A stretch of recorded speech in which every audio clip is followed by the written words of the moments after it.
Greetings from Augusta, Georgia, the city where you can experience all 4 seasons in basically 24 hours.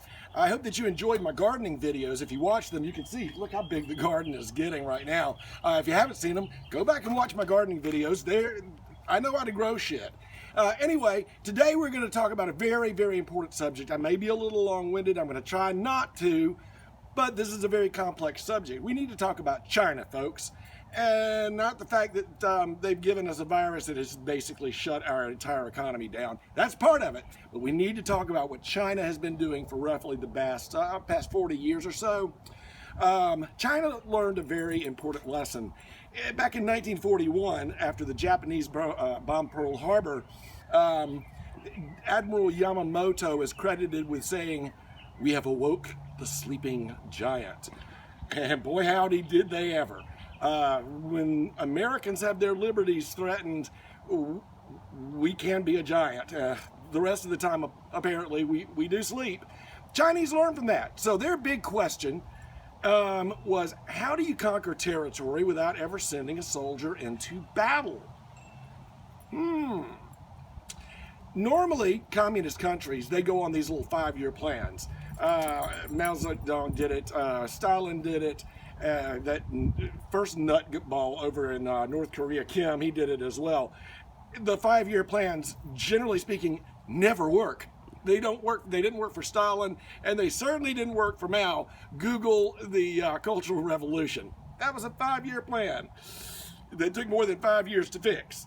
So their question is, how do we go from being what Donald Trump would call a shithole country, a fourth world country, how do we go into a global superpower? Well, they came up with basically a 100-year plan. And here's what they did.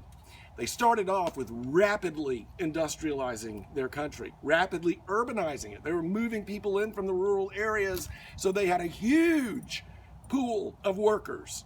Then they went on a diplomatic spree with the United States and was able to get, this was a little bit after Nixon visited, they were able to get what was called most favored nation trading status. And what that, according to the American officials, and certainly at the time, they thought, well, you know, enemies don't trade with enemies. So if we've got a good trade relationship, well, we'll never be enemies. Chinese saw it a completely different way. And because of that that trade status with virtually no tariffs, import fees and all that, American businesses began to take note. And they figured out that it was far more profitable for them to send their raw materials to China, have it built in China, the product, send it back to the United States, and sell it. It's cheaper to do that. And why? Well, let's say that I own a textile plant that makes t-shirts, and I sell my t-shirts for $19.99 plus tax. Well, after all the expenses come out, I make about $3 per t-shirt in profit. And that's because America has a minimum wage. And if I really want to attract decent workers that are going to show up not hungover and smelling like they haven't bathed in days, I got to pay more than the minimum wage. On top of that, I gotta give benefits. Got to have health care. Got to pay unemployment compensation insurance. You got OSHA sniffing up your ass all the time, making sure that you got a workforce that's safe, and you got drones from the EPA flying over testing the air, and they will fine you if you are polluting. None of those things happen in China. They really don't care how safe your workplace is because the workers are a dime a dozen, and they'll work for a dime, literally. So if you're a company, you're making $3 profit, you move everything to China, and now you're making $10 profit, what are you going to do? So that's how your manufacturing jobs in America suddenly vanished over about a 15-year span of time. Now, the next thing that China did was they started blatantly stealing technology from American tech and communications companies especially. Remember those coffees with Bill Clinton in the White House? Yeah, they somehow got their hands on our nuclear secrets as well. Then they started buying up American companies. And this basically helped them in two ways. Number one, they're owning American real estate. And number two, an American company can donate to politicians. A foreign company can't. But if you're Springfield Foods, you're an American company. You just happen to have Chinese investors, and they can give to your politicians. Now, I can bring up Mr. Biden, but I won't. I did. Wonder to yourself how somebody goes to Congress with about $100,000 in the bank account and ends up a millionaire. That's how they do it. That's how they do it. Chinese were very smart about that. The next thing that they did is they basically took over the operations of the Panama Canal. Thanks to Jimmy Carter, we gave the canal back to Panama. Panama ran it themselves for a little while, and then they started getting private companies to do it for them. Well, the company that controls the port of Margarita is a Chinese company, and that company is a front for the Chinese government, which means, yeah, they control the head gates to the Panama Canal. They haven't done it up to this point, but if they ever wanted to tell the American military that they cannot use that canal, just simply close the fucking gates. Then they went over to Africa, and they started investing very heavily in some of the poorest countries in Africa. But some of these countries have strategic ports. So the Chinese went in, what they called a rail and road initiative, and they put together these lopsided loans for these extremely poor countries, promising infrastructure, but they basically built bridges to nowhere. Those countries that signed those agreements allowed for their major ports to be collateral in the deal. So if they default on the loan, China not only runs the port for them, but bingo, we now own it.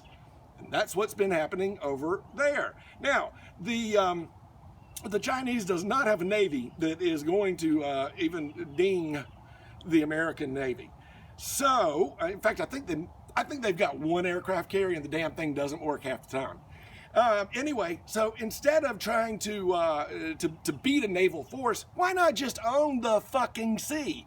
And that's what they've done over in the South China Sea. They went out and they started building man-made islands, and they claimed that to be Chinese territory. Therefore, you've got territorial waters all the way around it. Now they own the South China Sea, and they can tell which ships come in, which ships don't come in. So this is what China has done all around the world. And also, they invested very heavily in American Treasury bonds. So yes, they hold a lot of our debt. They basically loaned our own money to us. So this little plan would have gone off probably without a hitch, because what the fuck have we been doing in America for the past 20, 30 years? We've been all worried about climate change. We've been all worried about who can use what bathroom, where, when, and who participates in sports depending on what genitalia you got. We've been worried about impeaching presidents. We've been worried about Russia. Nobody worried about China until this virus hit. And now, we want drugs? Gotta go to China. We want food? China runs our meat packing plants. The silver lining in all of this is that America is not the only country that trades with China. And America is not the only country that has had this virus outbreak. And right now, China is sitting on a shit ton of oil. Yeah, they own a lot of that oil. They've got ships that are stuck in ports. And they've got the Africa problem, because those people now understand that they were duped. And they don't want to pay those loans back, and they don't want to give up their territory either. And I don't know if you've ever seen those folks from the Republic of Congo, but they can do a hell of a lot of damage with rocks and spears. Now, what does this mean for us in America? Well, we got to understand that Chinese, their plan was to have a global empire without having to shoot a single shot, and they almost got away with it. When you go to the store, look on the package. If it doesn't say made in America, unless it's Swiss cheese that came right from the Swiss, don't fucking buy it. Don't buy it. Go and look You can easily get it on the Google. Go and look, and you'll see what American companies are owned by China. Don't buy their shit. Also, go and look at your representative and your senators' disclosure forms. If any of those companies that are Chinese owned show up as a donor, don't vote for that fucker again. And finally, send an email to your representatives saying, you know what, China fucked us. They sent this virus, and no, I don't believe they did it intentionally, but they caused our economy to basically crash over a virus that they could have contained, and then they lied about it. So come up with a round figure of exactly how much money this has cost us, and then cancel those treasury bills and say, you know what, you're now in debt to us.